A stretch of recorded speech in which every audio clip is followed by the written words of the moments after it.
Sir కొంతమందికి bad smell వస్తుంది నోటి నుంచి ఎక్కువగా. గట్ ఇష్యూస్కి నోటి నుంచి వచ్చే బ్యాడ్ స్మెల్కి సంబంధం ఉంటుందా సార్? బ్యాడ్ స్మెల్ నోట్లోంచి రావడాన్ని దుర్వాసన, నోటి దుర్వాసన అంటాం. నోటి దుర్వాసనని మనకి ఇంగ్లీష్లో హాలిటోసిస్ అని చెప్పి అంటాం సైంటిఫిక్గా. సో హాలిటోసిస్ రావడానికి అంటే నోటి దుర్వాసన రావడానికి చాలా కారణాలు ఉంటాయి. అవి ఫారింగైటిస్ దగ్గర నుంచి మొదలుపెట్టి ఈసోఫేజియల్ రిఫ్లెక్స్ డిసీజ్ అంటే గర్డ్లో కూడా మనకి రావచ్చు.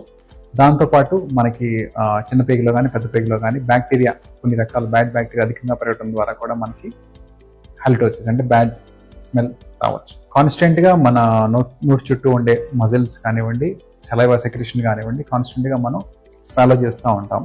దాంతో మన మౌత్లో ఉన్న బ్యాక్టీరియాని మనం ఎంతో కొంత స్వాలో చేసి లోడ్ తగ్గించుకుంటాం మౌత్లో.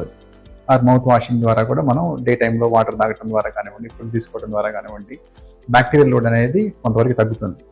నైట్ టైం మనం ఆ పని చేయం కాబట్టి మనకి మార్నింగ్ టైంకి స్మెల్ ఏర్పడే అవకాశం ఉంటుంది.